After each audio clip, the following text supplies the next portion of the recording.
Welcome, UCL fans, to something I haven't done since Season 2. I think it was right before the championship, but we're actually going to be doing a preview of the upcoming battles that are actually going to be taking place tomorrow for Week 5, which will be Saturday, what is it, August 25th for it. So if you do enjoy this and you want to see more of something like this, just let me know down below. I'll keep trying to do these every week, up until the championship season on it. So before we do that, let's go ahead and take a look at the actual schedule. So I got the schedule here pulled directly off of the UCL Twitter, which I highly advise following if you aren't already, or if you don't have a Twitter, just do what I've done before. I mean, I have my own Twitter. You should go follow that too. But, just favorite the page so you can go right to it. But here we can see what the Week 5 matchups are going to be. So we have Carolina versus New York, Chicago versus Pittsburgh, Grand Canyon versus Toronto, and then the Philadelphia versus Toussaint with it. And now we're actually going to kind of look at each match individually and just kind of get an idea of, where I think, they might go and how the matches might take place. So starting off with that first matchup, we have Carolina Helios and the New York Yankees. Now, Carolina Helios are currently 0-4, unfortunately out of playoff contention with only 3 weeks remaining in the season, but can still try to ruin the New York Yankees, who, despite the fact that they only have a 1-3 record, still have a chance to try to make playoffs. It just all depends on how the rest of the top teams are doing, and they're going to even start facing each other more in the upcoming weeks as well. Now, if you have not already seen, I think New York Yankees coach Shady Penguin did put up a team builder video, which I did go watch. I'm not going to ruin anything from it. You should definitely go check that out because I try to watch the team builders in addition to the matchups, just kind of get an idea of why they bring in what they brought. But it looks like it's going to be a really interesting matchup. Just kind of looking at it, both teams have very scary mons going into it. And then, of course, after the Week 4 matchups, or after Week 3, going into Week 4, they've made their changes. You can kind of see semi-highlighted. Pangoro was added to the Carolina Helios, as well as the Primarina on the New York Yankees for it. Very scary. No clear-cut winner, I think, on this because they each have a lot of good checks to each other on it. But this is definitely going to be a good one. We'll have to see if Jay from the Carolina Helios hasn't really brought, or at least I haven't seen too much of him use his Firium Z move too often, despite the fact that he does have the Bucephalon, I think it is, his third OU pick. That is a fire type. He can really take advantage on it. Maybe he'll put it on. Maybe he'll keep it as like a Scarfed Mon or something along those lines short. We'll have to kind of wait and see. Psychinium Z from the New York Yankees. Goes really good on the Metagross. Could even opt not to bring the Mega Latias, and put it on that if he wants to, or plenty of his other mons, I'm sure, get some type of psychic move that could always take Jade by surprise on it. But we'll just have to kind of wait and see. But that's going to be one of the first matchups that we look into for this. So moving into the second matchup, we have the Chicago Buffalons, who are currently, one of the surprises in this season, 3-1, taking on the Pittsburgh Pichus, who are currently undefeated. And so far, the biggest threat on the Pittsburgh Pichu side is the the Tapu Koko. I had to think of the name for a moment, just because in the first several weeks he would get almost lost 2 weeks in a row, or at least one of the weeks he almost lost, but got a Thunderbolt para and got a first turn para that actually got him the win for the matchup for it. And he did that the weeks after that. Even got last week a first turn paralysis, but this time it was with the Snorlax doing a body slam onto a Mon. I don't think that would have made much of a difference, but Nub Nexus, coach of the Pittsburgh Pichus, I think might be giving the Heated Mo a run for his money as the Hacks God, or I don't know if he still goes by that, but that's still very hacksy. It's the game that they play. Chicago, the SoulStealer, has been very scary for a lot of teams that haven't been able to prep for it properly. Has brought all kinds of different sets for it. Has brought the standard Leech Seed, Air Slash, trying to get the flinch type of play for it. Has also brought Autotomize with Weakness Policy, which almost swept New York last week for it. The Alolan Muck has been very impressive in showings as well. Mienshao has been very impressive in times as well. well. Have not yet seen him use the Normalium Z. Now, I know several of like the Z moves that you would probably use with the Normalium Z have been banned from this competition. Or from the system, just to make sure that like it's the ones that would, when you pop it, it boost all your stats by 1 or something like that. Any of those are not allowed for it. The only one that could really try and take advantage on it for a stab type of move for it would be something like the Ambipom, and I think, if I remember correctly, Meloetta is also normal type as well, unless it does the like pirouette song and change to its pirouette form or whatever. I don't know what the move is called for it, but that makes it into a psychic fighting type form. But hasn't really brought Meloetta too much, but has been very impressive, and I can't wait to see this matchup.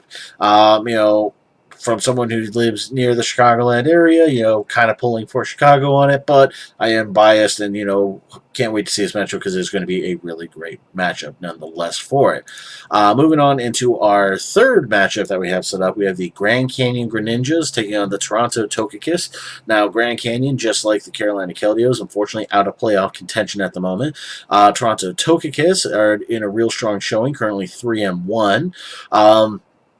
And I mean, Grand Canyon, unfortunately, just unable to really utilize the power of the Kieran Black that is on their team. I remember in Season 2, Kieran Black was, I believe, on the Bronx Beartics that ended up winning the entire season and was like the MVP of the whole season, if I remember correctly, getting the most knockouts of that season for it. I think it's, unfortunately not having the same results this time for it. It's not just, it's just, being afraid maybe to utilize it or doesn't want to lose it. I don't know what the issue is on it. Hasn't been as impressive in past seasons.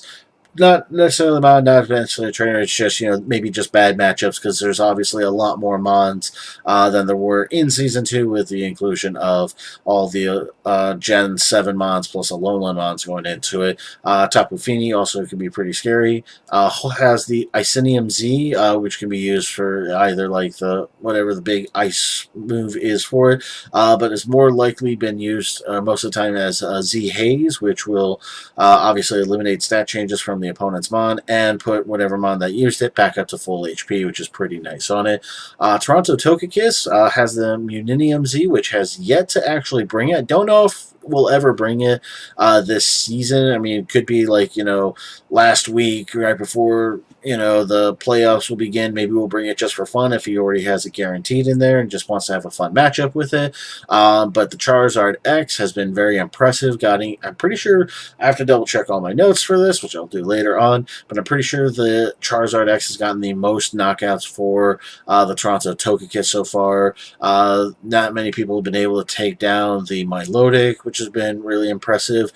Don Fans surprising 2 weeks in a row, just taking out flying Mons with a single head smash with the Crobat from the Toussaint Terrakions, as well as the Tornadus, just one-shotting both Mons with a head smash on it. Just something you don't expect to see, but has really been impressive on it. Toronto Tokakis coach, the Heated Mode, normally known as the Hacks God, playing very, very well this season, not going for hacks and going for actual victories on it, and it's been showing, and I just can't wait to see how the rest of the season goes. Good luck both teams. Obviously, we'll play tomorrow on it. We'll have to wait and see how the results go for it. And then this moves into the final matchup, which will have the Philadelphia Feraligators, who are currently 2-2 this season, taking on the Toussaint Terrakions, who are currently 3-1. And again, pretty impressive teams going into this. The Hoopa Unbound has been, hit or miss. I mean, it does show up and it does punch holes and, has gotten kills, but it doesn't, it's always, I feel like the coach, the King Nappy, has been afraid to, put it in, early on for it, always tries to save it for, the final kills of the matchup for it. I think the most impressive Mon that he's had on here, I don't even know, he's had pretty decent, Mons that have all had equal fair share amount of time on it. The only one that hasn't really come yet this season, I don't think Deontay's come yet. I don't believe Slow King has come yet, and I think he might have brought Mega Pidgey out once, possibly not at all for it. And then Clefable, of course, the newest addition to the team, replacing the Tyranitar that he had in the first 3 weeks that I believe he did utilize and has used Clefable in the first week that he had available for it.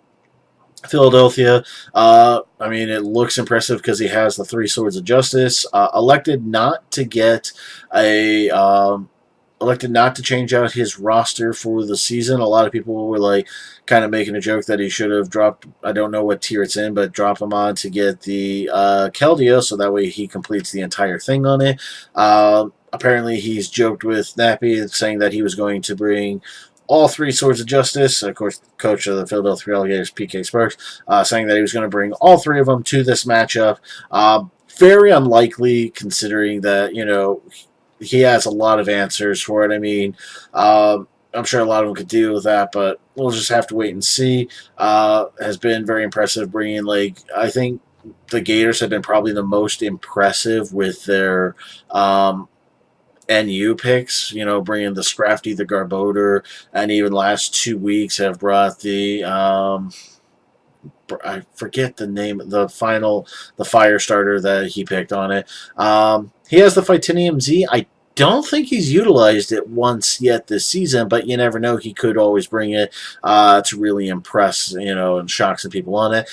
Philadelphia Alligators, of course, not out of playoff contention yet. Could still, with a win over Toussaint this weekend, they could potentially, move up in the rankings and put themselves into playoff contention even more for it. So we'll have to wait and see how that matchup will go for it. But that's going to do it. There's only, of course, 4 matches every week, as there's only 8 teams. Next season, hopefully we'll have more teams to look at and see how well they actually do for it. I'm sorry if you see me keep looking up since everything is set up weird in here, my monitor is my TV mounted on my wall and it's up there for it, so I have to look up there all the time. But that's going to go ahead and wrap it up for our preview video for Week 5. I should be back, hopefully. I'm going to try for Tuesday for the Week 5 results and rankings video that I'll have up for it. If I don't make it on Friday, I should have it up no later than Thursday for it, I hope for it. And then again, I'll try to put up another preview video on Friday. That's going to be trying to be the schedule for this. I mean, it all just depends on how things go, and if I work in real life, I have to kind of go to work and do things too. So, but like I said, it's going to wrap it up for tonight. Thank you all very much for coming out and watching. Don't forget to check out the UCL Twitter, linked in the description below. You can also follow me on Twitter if you're interested to know just when these videos do get uploaded again. But thank you all very much. You have yourselves a good day. Take care and goodbye.